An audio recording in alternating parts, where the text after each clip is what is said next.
Hello, this is a power steering pump. This unit came from a 2008 Infiniti M45, so a vehicle exactly like that. However, it might surprise you to learn that in this configuration, this pump would not actually work in an Infiniti M45, at least not one like that one. Let me explain why.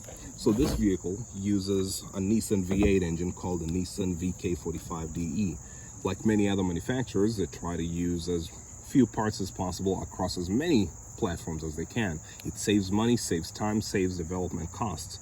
So that VK45DE engine is shared among many different vehicles, and in the past I've made videos and I've referred to them as the USDM models versus the JDM models, and that is US domestic market versus Japanese domestic market.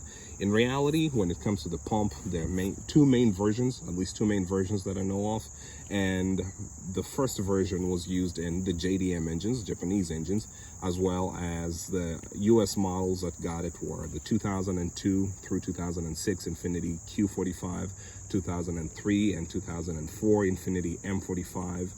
I'm not 100% sure about the Infiniti FX45. However, the 2006 through 2010 M45 got a different version of this pump. And let me explain. So when you look at the part number right here, it says it ends in EH000. Well, it's EH00A, but that is a supersession of the original number for the 2006, which was EH000. I can't remember the first 5 digits. It might be 41919, but I might be wrong on that, so don't quote me. The other pump, which I'll call the first version, ends in AR000, and it might be AR00A or 001, depending on what the newest number is. But the basics of the pump are the same. This body, this block is the same. The thing that changes the part number is what you bolted onto it. So when you look at it, as I said, all those VK45DEs use the same power steering pump. They use the same pulley diameter and everything. A lot of these other parts are pretty much the same. The differences come in the piping, the plumbing for the low pressure side, which comes from the reservoir, and the high pressure side, which sends it into the steering rack and to work. Okay, so they use banjo connections, and banjo connections make sense for high pressure systems, and you might have seen those in different places. So that whenever you're doing service, the biggest connection you might need, if, for example, if you're replacing the high pressure hose, is this one here. It's a 24 millimeter. You remove this banjo bolt, and this is a stub that came off a high pressure power steering hose. The importers usually just cut them off. So this is a banjo connection right here. You understand why it's called a banjo connection, right? Then this one here uses an O-ring at the bottom, and it's flat on top, yes, but it still uses an O-ring. The O-ring is in the banjo bolt. When you go to the Type 2, the one that is used in the Infiniti M45, it's a banjo bolt, yes. It's 24 millimeters, yes, but it uses washers, a washer here and a washer here, copper washers. It's flat on both sides. So maybe before getting too deep, I should explain why I even have this and why it wouldn't work anymore. This one here came from a 2008 M45, this body, but my brother had an issue and it was leaking. We thought it was leaking, so we took it out, and the only spares I had came from a JDM engine, a Japanese engine. Everything else was the same. The only differences were these two things up here. So we switched them over, and I decided, you know what, I've actually done it before, but I figured this would be a good time to share with the world in case you find yourself in a pickle and you need to do something like what we did. For example, the 2003 M45 parts are becoming more rare by the day, so either you cannot find a power steering pump, or you might go to buy a power steering pump, but they sell you one that belongs to that car over there.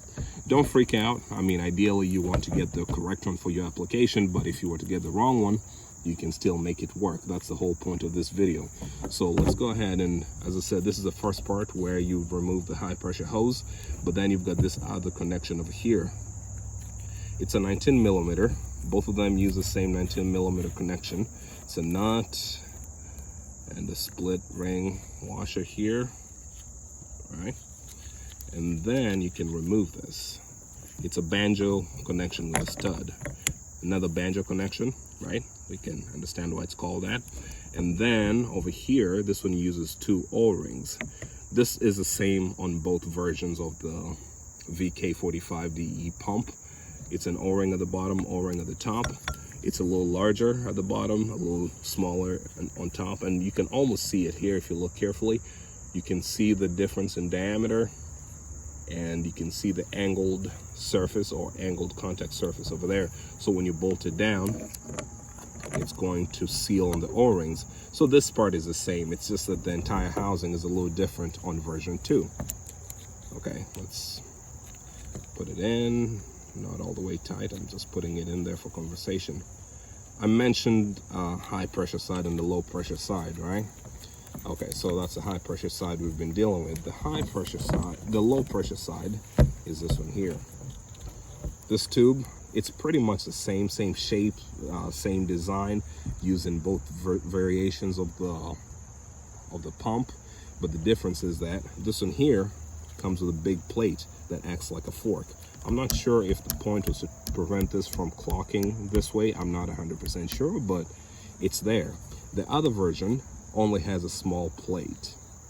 It's just enough to cover this screw hole and this hole, and that's it. So the plate just bolts itself down.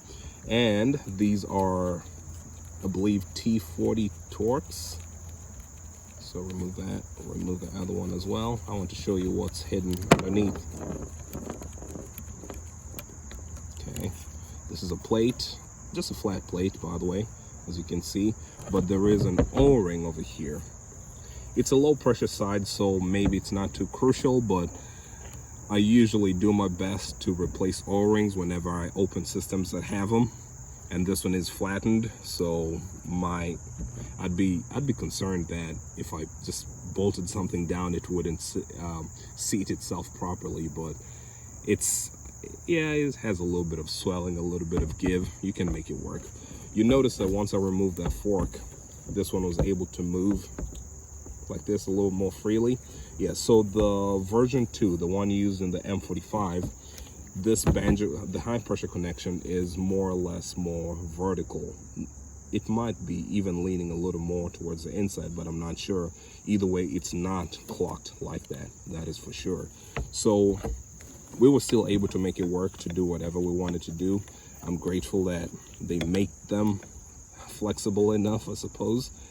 I was just trying to see what would happen if you bolted this down that way. And here's the answer, it rubs against the pulley. So it's a little more complicated to work on the JDM one, or rather the original pump design. So what kind of people would benefit from this knowledge? As I said, if you own an older vehicle and parts are getting scarce, or you just maybe ordered the wrong part thinking all M45s are the same, and then you went to install it and found that they look different, or you're just curious, or maybe you need parts and you ended up getting some parts for free. I do have a few more JDM housings. They have the part number AR000, maybe even one, I don't know, I'll go check later. But as I said, I wanted to make this video to share the knowledge that we have. If someone finds out anything different, if you have an FX45 and you feel like there's yet a totally different number, I have to be honest, I did not check the number for the FX45, but as I said, the difference, this is where the main differences are. And once you can change these two things, you're back in business. There wouldn't make such a big change to a small part like that, okay? So if you know something and learn something, share with us, post it in the comments. If you have a video, post it up, let's see it, and let's help each other keep these vehicles on the road, okay? All right, all the best.